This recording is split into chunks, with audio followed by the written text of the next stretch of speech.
રહ્યા છો શિનોર સમાચાર ન્યૂઝ. હવે જોઈએ અગત્યના સમાચાર.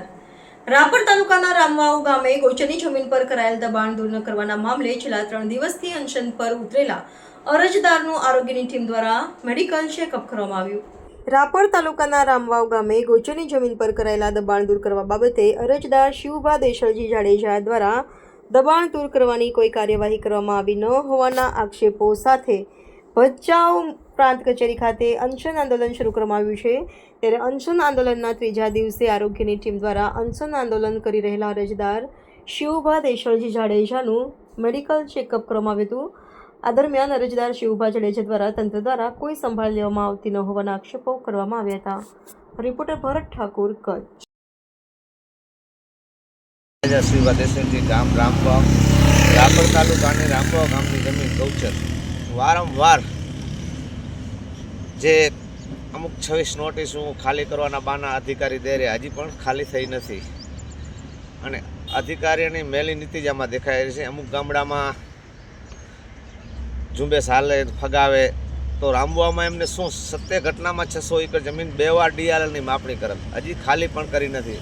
આજે મારે આંદોલનનો 3જો દિવસ થયો, તો આન તો કે ફ્રૂટ હું લેતો જ નથી. પણ જ્યાં સુધી આનો નિકાલ નહીં આવે ત્યાં સુધી હું આંદોલનમાં રહીશ. એના જવાબદાર આપણા શ્રી પ્રાંત સાહેબ શ્રી રહેશે, રાપર TDA સાહેબ, કલેક્ટર. મને કાંઈ પણ થયો તો એના જવાબદાર લોકો હશે. સત્ય ઘટનામાં જે હોય એ એમને ખરી તપાસ કરવી જોઈએ રામવાવની, પણ રામવાવમાં કરતા જ નથી. એનું કારણ શું છે? આજે 3જા દિવસે મારે અત્યારે ડૉક્ટર આવ્યા હતા, તો ડૉક્ટર સાહેબ એમ કહેતા તમારે બીપી ઘટી છે.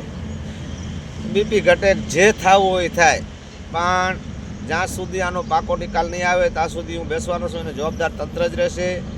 અગાઉ 22 જણા ઉપર લેન્ડકેપિંગ થઈ છે કે કોર્ટનો ટે લઈ આવ્યા છે. ટેનો હું કોર્ટ વિરુદ્ધ નથી જતો, પણ ત્યાં સુધી એ જમીન રહી. પ્રાંત સાહેબ 2 તાલુકાના ધણી છે, તો એ જથ્થાવત જમીન ત્યાં સુધી રાખે તો ટાણે ખુલાસો થાય.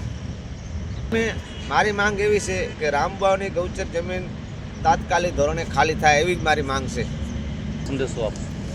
રાજ્ય સરકારમાં તાત્કાલિક આપણા જે મુખ્યમંત્રી સાહેબ રહ્યા એ આ ધ્યાન દોરે અને ગામો ગામ ગૌચર વિશે થોડોક ધ્યાન દે. મકાના વિશે તો હું નથી જતો અને મકાના વિશે હું જવાનો નથી, પણ જ્યાં જ્યાં ગૌચર સીમાડામાં દબાલશે, હું માફિયાએ દબાવીએ. કોઈ રાજનીતિનો હું વિરોધ નથી કરતો, ભાજપ કે કોંગ્રેસ એનો હું વિરોધ નથી કરતો, પણ મેન ભૂમાફિયા મોટા મોટા એ ગામડે ગામડે જે ગૌચર દબાવી, મોટા માણસ છે જ દબાવી હોય.